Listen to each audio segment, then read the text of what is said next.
Hi friends, हमारे रसोई में रउआ सबनी के स्वागत बा। तो आज रउआ सबनी के बीच लाइल बनी इतना ही टेस्टी रेसिपी पालक और मसूर दाल के। तो हम ले बानी मसूर दाल और पालक। बिना लहसुन प्याज के मसूर दाल और पालक के रेसिपी बताई और इतना टेस्टी कि रउआ उम्मीद भी नहीं कर सकत कि कितना टेस्टी होई बिना लहसुन प्याज के। तो चलिए स्टार्ट कर लिया एकरा के बनाए के। तो पहले हम मसूर दाल के अच्छा से धो ले हम और पालक के काट लेता नहीं छोटा छोटा। देखिए तो हम मसूर दाल के अच्छा से 2-3 पानी अच्छा से धो ले बानी। पालक के काट के अच्छा से धो ले बानी। अब एक रखे हमने के एक प्रेशर कुकर में सब के डाल दिया है। प्रेशर कुकर में जैसे रोआ चाहिए तो डेगची में भी बना सकते हैं, मसूर दाल आराम से गल जाला। तो हम प्रेशर कुकर के इस्तेमाल कर ले बानी। अब एक में सब पालक हम डाल दें हम। अब बहुत ज़्यादा टेस्टी होगी। उम्मीद करते हैं कि हमारी रेसिपी वो लोग के अच्छा लगल हुई तो कमेंट जरूर करम जा। बस एक ही चीज़ की उम्मीद बा, कमेंट में बताइए कि वो लोग बना के देख के और कैसा लागल।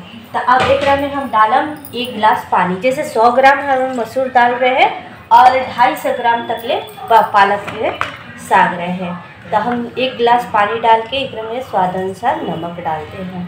अब चलिए एक के कुकर के 2 से 3 सीटी आराम से दाल के गले तक ले हम सीटी लगा ले हम 2 से 3 सीटी। चलिए तो जब तक ले दाल होता तब तक ले हम के मसाला के पीस लिया। तो हम टमाटर एक में ले बारी और ओकरा बाद हम ले हम 2 हरी मिर्च अदरक एक के बारीक पीस लेने के बाद। चलिए तो हम के मसाला टमाटर वाला तैयार हो गई। इस तरीक़ा से बारीक होके चाहिए। चलिए तो एक के साइड कर देता है। दाल के देख ले और दाल भी हो गई आराम से प्रेशर में डाल के। देखिए तो दाल भी अच्छा से गल गई बा पालक का। चलिए तो अब एक के बना लिया। चलिए तो मसाला भूने खातिर हम एक में तेल डाल दे हैं। रुआ चाहिए तो एक में घी के इस्तेमाल कर सकते नहीं अगर फास्टिंग में खाए के होके तो। तेल हमने के गरम हो गई बा। अब में डाल दे हम खड़ा जीरा 1 चम्मच, ओकरा बाद हिंग चुटकी भर एक के अच्छा से कड़के दे हम। चलिए तो हमने के गरम मसाला डाल दे हम।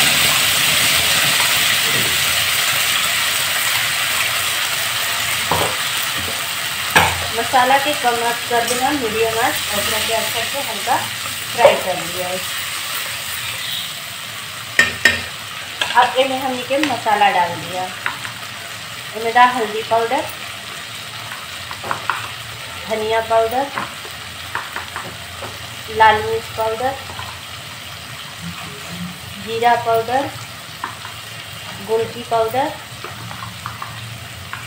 और थोड़ा सा गरम मसाला। अब सब मसाला के अच्छा से भून लिया है। नमक डाले के नहीं कि चाय की साग बना खाने हमने के नमक डाल दे ले रही है। तो मसाला के इतना भूनने के बाद जब तक ले तेल अलग ना हो जाए, मसाला से खुशबू ना आने लगे। आँच के मीडियम करते हैं हम, ज़्यादा तेज आँच के मसाला नीचे भूने के। चलिए तो हमने के मसाला देखिए तेल छोड़ दे ले अलग हो गई बाद।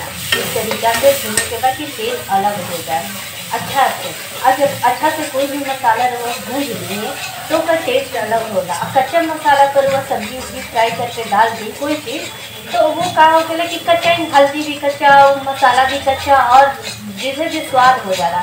तो मसाला के अच्छा से रुआ कभी भी भून ले हम तो उसका स्वाद अलग होला। देखिए तो मसाला भुना गए। अब जो हम के पालक और मसूर दाल बने ले रही जाए एक में डाल दे हम या। अब पानी उकरा हिसाब से ही डालम उसी समय की ग्रेवी में ठंडा पानी डाले के। अगर पानी रुआ कम लगाता ग्रेवी में तो क्या करम कि गर्म पानी करके एक में डाल देने के बाद अब एक से 5 से 10 मिनट तक ले जब तक ले खौल ना जाए अच्छा से तब तक ले एक में पकाई।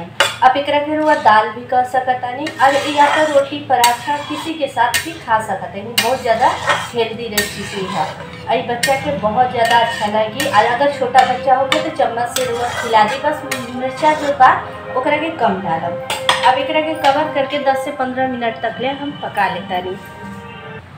चलिए तो हमने के 10 से 15 मिनट हो गए। देखिए तो अच्छा से ये खौल गई बा।